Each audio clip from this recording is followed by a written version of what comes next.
Hey everyone, TeamFightTonka here. Looks like the 10.22 patch notes are out, so I figured I would try something a little different. Instead of doing segmented recording, I'm just going to do it all in one go. I'm going to read these notes for the first time with you guys, so let's take a look and see if the current meta dies.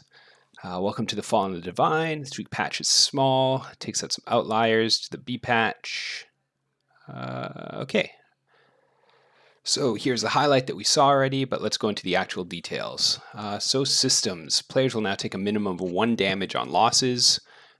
This seems like a good overall change. This is probably for the early game, where if you die to ZZ Rot or Galio or something, sometimes you'd get a loss and still be at 100, which is actually just really awful because getting a loss early usually means that you can drop down a bit and get a chance at a better pick order. But really, if you went win, loss, win, and on that loss you didn't lose any health, you'd still be in first pick territory and you wouldn't have a streak. So it was probably the worst outcome. This will probably fix that. Chosen role chances are now displayed on the shop tooltip. Seems like a good change. Less hidden things for players who aren't currently just diving through all the data for the game. So on subreddits or meta sheets, it's good to just surface that info. Okay, traits. There are a couple of traits which have had unintentional anti-synergy with the chosen mechanic as they lose value. Right. Okay, so cultists chosen now count as 2 cultists and will grant Galio double the amount of star levels. For example, a 2-star Elise will grant Galio 4 star levels instead of 2. That seems like a really good change. I know cultists have been a little lackluster, but this will probably make 6 cultists a lot more viable to throw into your comps. Even just 3 cultists will probably be a lot more viable as well.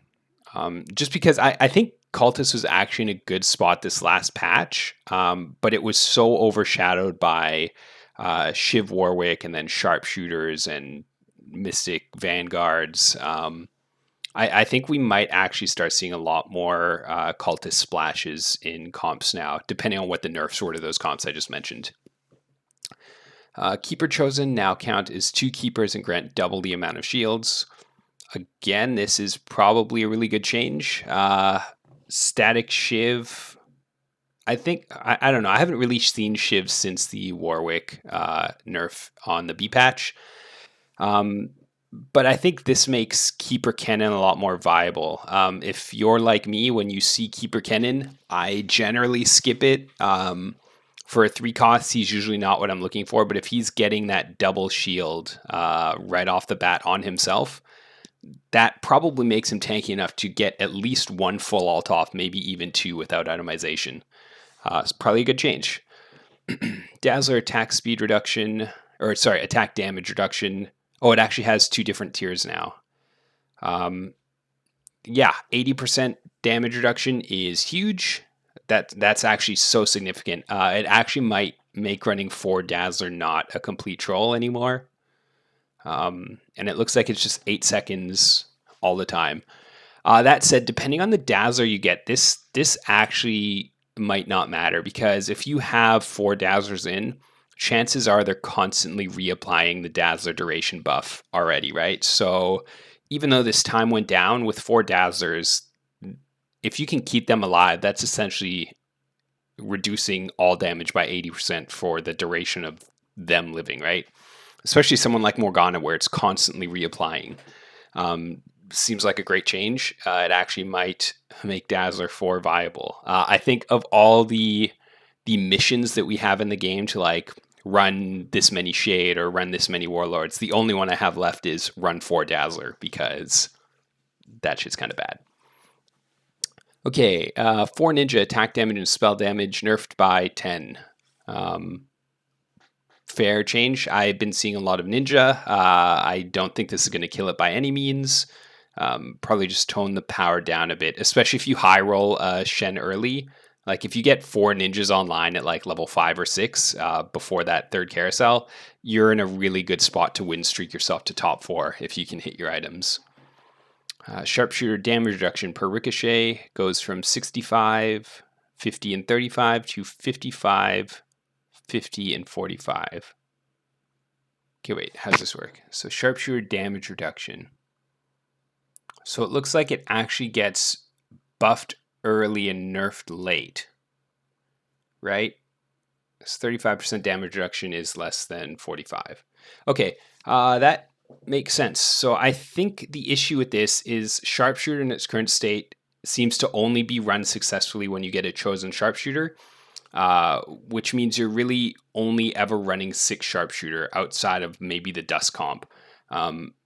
So yeah, this seems like a nerf to the 6 sharpshooter. 4 sharpshooter is still exactly what it is, so viable, maybe not gonna win you the game, but can still top 4 you. The interesting thing is this is actually a pretty big buff to Dusk. Dusk generally runs Jin and Vayne. So as a 2-piece, they gain 10% extra damage for their extra shots. So probably going to see Dusk come up a lot more. But yeah, good trait changes overall. I guess I'm not that surprised. I guess the issue with the Ahri comp is probably are the units themselves, not the synergies they use. Like, you're not going to nerf Spirit for the Ahri comp. You're not going to nerf Vanguard or Mystic. Like, so the trait changes make sense to me.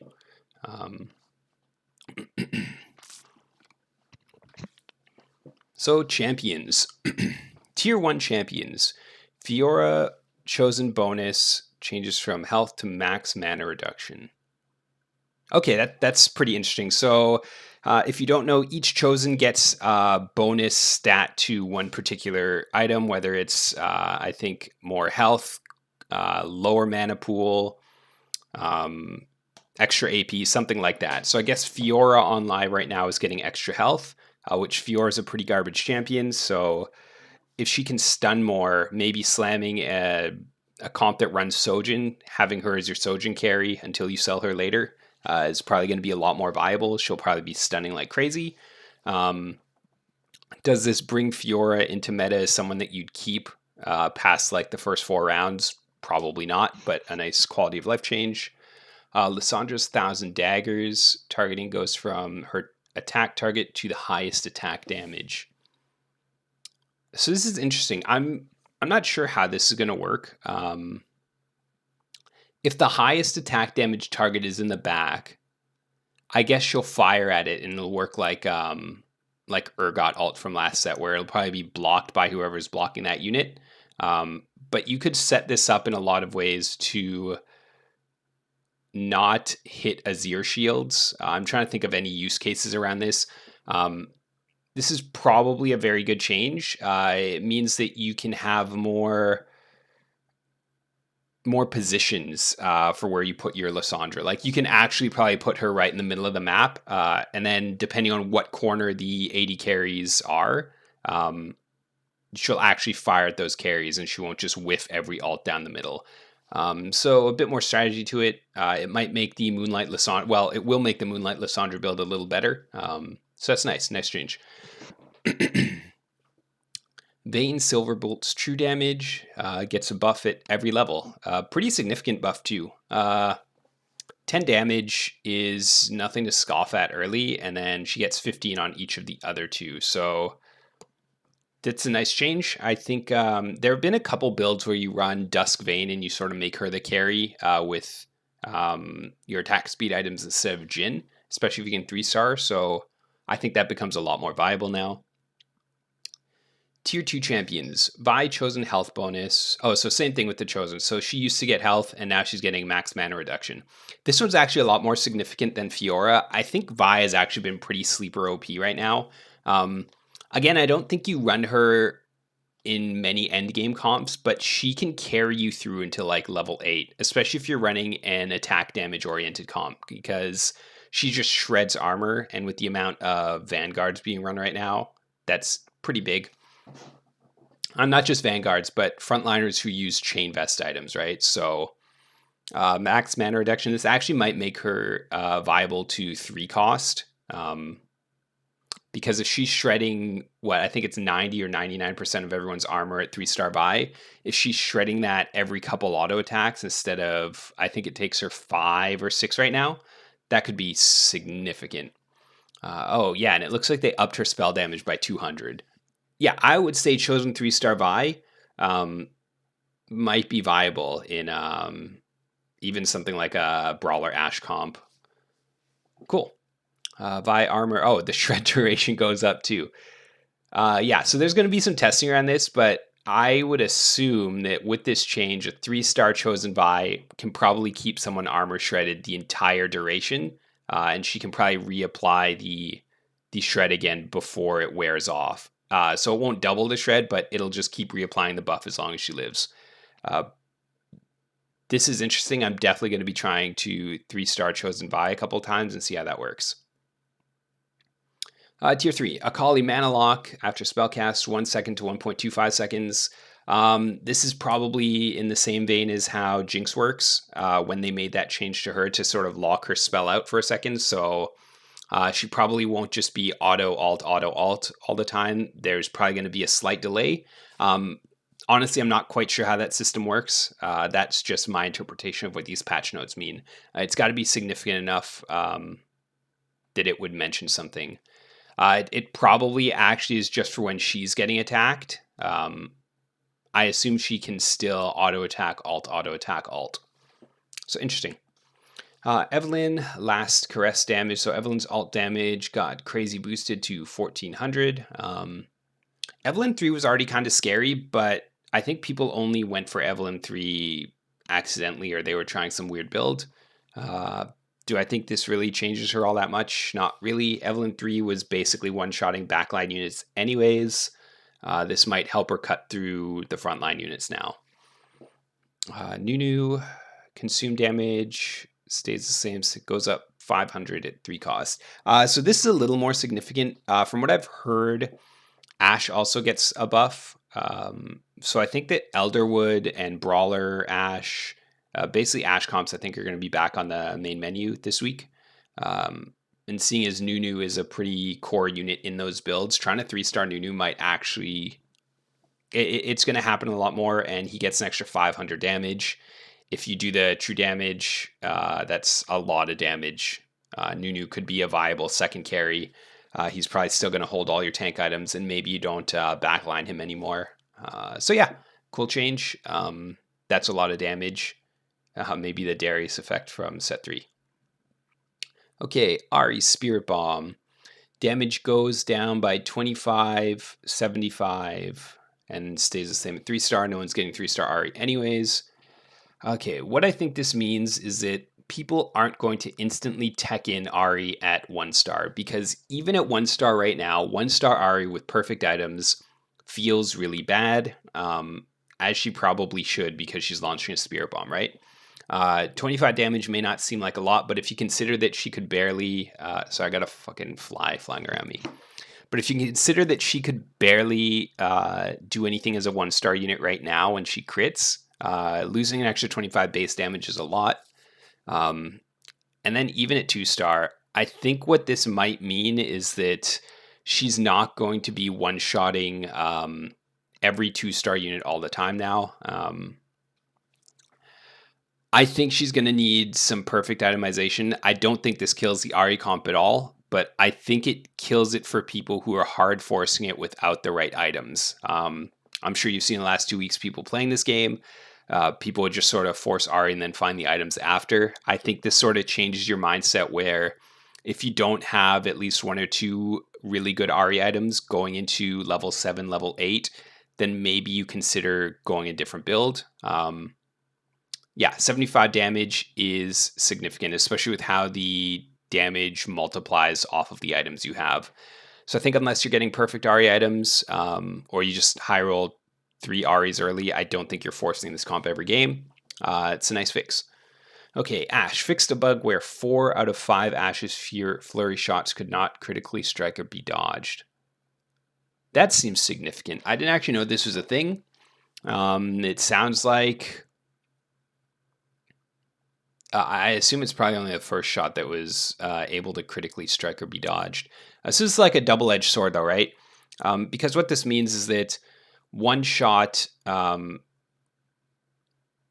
even though only one shot could crit, it meant that 4 shots couldn't be dodged. So this seems like it's potentially an overall buff, but people who... It just means that her shots can also be dodged now too. So yeah, double-edged sword. probably going to make Ashe great, especially if she runs Infinity Edge. Like, this change to me just screams Infinity Edge Ashe every single game if you're playing her. Yeah. So Morgana updated her spell targeting to be slightly less random. I'm not really sure what that means. It probably means exactly what it says. I'm hoping that this makes Morgana less frustrating to play as a carry, because sometimes when she ults that one corner Lux by herself, while the rest of your team is just getting slaughtered on the other side of the map, feels awful. Yeah, hopefully that is what they're talking about, but there's no real info on this, so I'm not sure. Ezreal's starting mana goes from 75 to 90. Sounds good. I never see anyone play Ezreal. If I had to bet, I would say he's probably the least played 5 cost. Yeah, I never play him or see him, so that's nice. There have been quite a few changes and buffs to Elderwood, though, so I'm starting to understand why people are saying Ashe is going to be big next patch. Lee Sin primary stun duration goes from 3, 4, and 10 to 1.5, 2, and 10. Okay, so it's actually getting cut in half at 1 and 2 star, which is pretty significant. Secondary stun duration 1.5.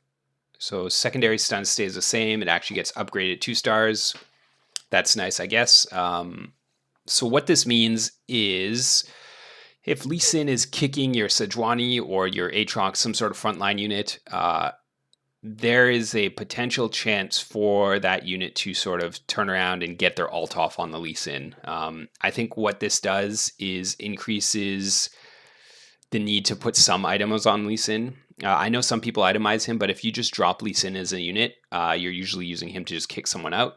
So that might be a little less effective now if the unit he is kicking has a chance to fight back. This seems like a fairly significant nerf, but I don't think it's going to kill Lee Sin by any means. Lilia damage to break sleep goes down from 500, 750, and 1,000 to 500 at all levels. That's a good change. I assume this just means that Lilia has to do less damage, or people have to do less damage to pop the Lilia extra damage. If I'm interpreting that correctly, that is a buff. That seems good. Set Chosen. Okay, so same thing as Vi and Fiora. Set Chosen goes from health to spell power.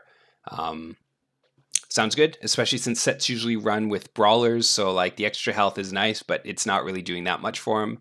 Extra spell power means his dunk is going to do more. So primary damage goes up 5%, and okay, 40 and 60. Cool.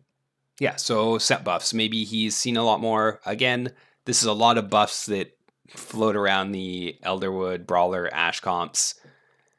It's interesting. I hope we don't end up in another meta where it's just one crazy comp. But none of these buffs or nerfs seem crazy, so it just seems like they're really wanting to bring Ashe back in. Okay, let's look at items. Luden's echoed bonus damage, crowd control, or shield to just crowd control. Okay, so Luden's echo no longer does bonus damage to shields. Is there something on Static Shiv? Okay, because in the B patch, they made it so Static Shiv no longer did bonus damage to CC'd units. So it looks like Static Shiv is the anti-shield item. Luden's Echo is the crowd control item to trigger bonus damage. Sounds good. I don't really see Luden's built on anyone except for like Nami, really. And this doesn't change anything on the Nami comp anyways. Fine change, I guess.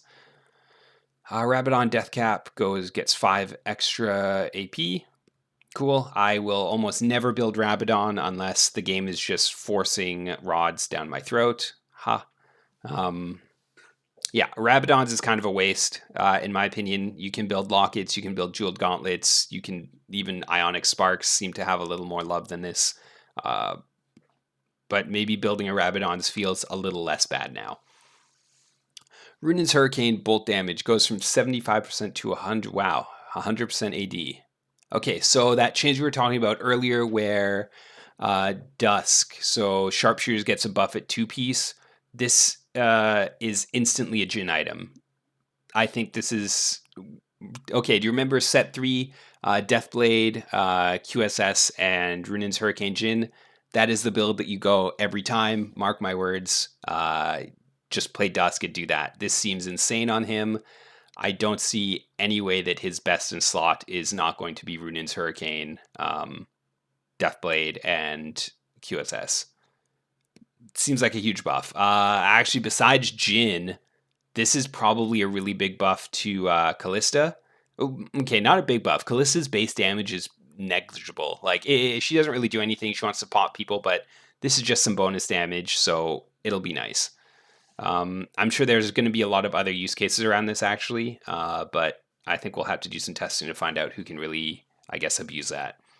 Stag Shiv damage goes up by 5, and the bonus true damage goes up by, what? Is that 65? Yeah, math. Fix a bug where it could sometimes target invalid units. Cool. It's a buff to Stag Shiv. After Warweek died, I don't think I've seen a single static Shiv, except for people who didn't read the patch notes and were still trying to play it on Warwick. This seems nice. Again, I actually think that static Shiv is probably one of Callista's best in slot items if you can keep her alive. This seems to bump it up a little more. Just for context, Callista has the highest attack speed in the game, especially if you're running 6 duelists. She does a crazy amount of magic damage already with static Shiv, so even extra 5 damage than the 65 on shielded units. Great item. Oh, sorry. Not a great item. Great item on Callista. You might be able to tech this item into other comps. Maybe. Tier's still better in Chalice and other things, though, so... Zeke's Herald gets nerfed by 5%. Good. Zeke's Herald is a slam all the time, forever. The item is very good. Yeah, so a slight nerf. We'll appreciate that. ZZ-Rot taunt duration goes from 2 seconds to 1 second. Cool. Doesn't really matter, I think. This might just stop people from breaking. So if you frontlined a Sedge with ZZ-Rot and she was surrounded and you were facing like 4 other frontliners, what would happen is she would still taunt 2 of the outside units and they would end up like walking around to do something stupid like fighter. This probably alleviates that, I hope. Fixed a bug where the construct had 10 more AD than intended. Okay, so the minion's a little weaker. Doesn't really matter. That means he still has 150 AD, which is more than most champions' base AD anyways. The construct's still good. Fixed a bug where you could access the initial taunt by equipping it mid-combat. Okay, so just taking out the cheese factor of it. Cool. Good changes on the items. I'm surprised Chalice isn't getting touched. I don't think it's overpowered, but it's... yeah, okay, it's probably the strongest AP item in the game, though, right? Besides Jeweled Gauntlet, like, I want Chalices instead of Death Caps. So, yeah, a bit surprised it's not touched, but maybe it's just not being used. And bug fixes. Divine's damage reduction will no longer reduce true damage. Good. It's true damage. Shouldn't do that. Exile will no longer fail to create the shield in place to a Galio. I've experienced this. It was frustrating. I didn't know why it happened. Good fix. Talon will now run through the attack flow when attacking with his spell. Okay, so it triggers on-hit effects. That's nice, I guess. Maybe there's some obscure on-hit Talon build that no one knows about. Probably irrelevant. Taunts will no longer persist if the taunter becomes untargetable. Interesting. So I wonder if this is for things like where if your ZZ-Rot units get Zephyred, I wonder if they were still taunting units and then those units couldn't attack anything. Okay, so that is it. That is patch 10.22. Comes out tomorrow. Yeah, let's see if you guys like this format. If not, we'll try to find another one. I think doing patch note rundowns, just talking about the changes and sort of going through what's in my head as I'm reading it for the first time with you guys is important. It's a nice little exercise. But yeah, let me know in the comments below if you like it. Please like and subscribe, and you can find me on Twitch at the link above my head. Good luck in the grind, guys, and I will talk to you guys later this week.